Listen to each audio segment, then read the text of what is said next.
Halo pemirsa, gimana pun kalian berada, ketemu lagi dengan saya Ajiknya Gayu. Gimana kabarnya? Semoga kalian selalu baik-baik saja, selalu diberikan kesehatan dan dimudahkan rezekinya. Oke pemirsa, di sini saya akan membahas ataupun memberikan tips untuk mengatasi anak yang lagi panas demam. Jadi begini, sebelum kita bahas tipsnya, caranya kita harus tahu dulu lah apa sih itu demam. Demam, panas demam itu banyak sekali ya faktornya. Bisa dari masa pertumbuhan anak, bisa dari cuaca gitu, bisa juga karena habis divaksin ataupun habis imunisasi. Nah, itu bisa juga demam karena penyakit-penyakit lainnya.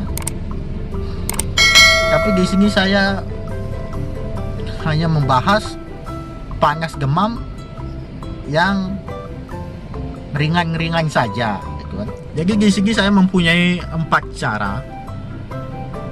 Sangat simpel sekali, 4 cara saja gitu kan. 4 cara saja. Nggak usah banyak-banyak, nggak usah ribet-ribet.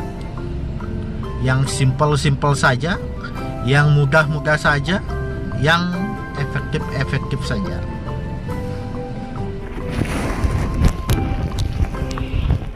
Nah, ini saya bukanlah seorang medis yang yang terlalu formal untuk memberikan tipsnya ya, karena ini kan tentang kesehatan. Oke, saya akan memberikan tips ini menurut pengalaman saya sebagai orang tua, sebagai seorang ayah. Jadi kalau saya pribadi ada 4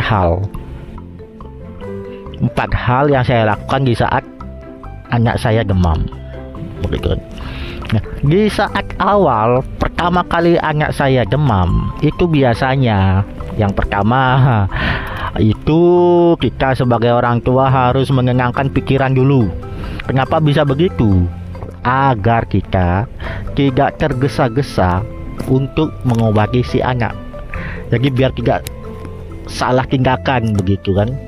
Nah, kalau sudah pikiran kita tenang, nah baru kita kasih anak paracetamol, karena obat satu-satunya itu selain ibuprofen ya, itu paracetamol yang paling bagus sih menurut saya begitu. Nah, kalau sudah memberikan paracetamol, pakaikan anak pakaian yang tipis. Nah, tujuannya kenapa kok bisa pakaian tipis? Padahal waktu dulu kita sakit, orang tua kita selalu menyuruh kita pakai jaket gitu kan, pakaian yang tebal lah. Kalau tidur pakai selimut. Nah, tujuannya agar kita keluar keringat, kan begitu waktu dulu. Kalau sekarang beda, anak kita wajib memakai pakaian yang tipis. Nah, tujuannya apa? Tujuannya itu agar hawa panas yang ada di tubuh si anak itu biar tidak mendekam terus di dalam tubuh, tertahan begitu maksudnya, biar tidak tertahan terus di dalam tubuh si anak. Maka dari itu saya sarankan pakaikanlah anak pakaian yang tipis. Terus kalau sudah dipakaikan pakaian yang tipis, langkah selanjutnya adalah memandikan si anak. Nah, itu yang penting ini. Kalau bagi saya sangat penting sekali. Jadi kenapa saya menyarankan, tapi ini tidak mesti ya harus dituruti, karena masing-masing orang kan juga berbeda pendapat. Karena ini hal yang konyol. Jadi tujuannya saya memandikan si anak itu tidak lain adalah untuk menurunkan panas si anak. karena air itu sifatnya dingin. mampu dengan cepat meredakan hal-hal yang panas. Ya sama saja sih sebenarnya sifatnya apa namanya, tujuannya dengan kompres begitu, mengompres begitu. Kompresnya itu kan dengan air juga, cuma dengan jumlah yang sedikit begitu. Nah, jadi saya mendingan daripada ngompres, mendingan dimandikan langsung begitu. Nah, hasilnya gimana setelah saya memandikan si anak? Hasilnya tuh mengejutkan. Anak saya itu kadang kalau misalnya nih demam karena vaksin gitu kan, karena imunisasi, itu nggak jadi panasnya gitu, nggak jadi demamnya, karena sudah diatasi dengan benar gitu.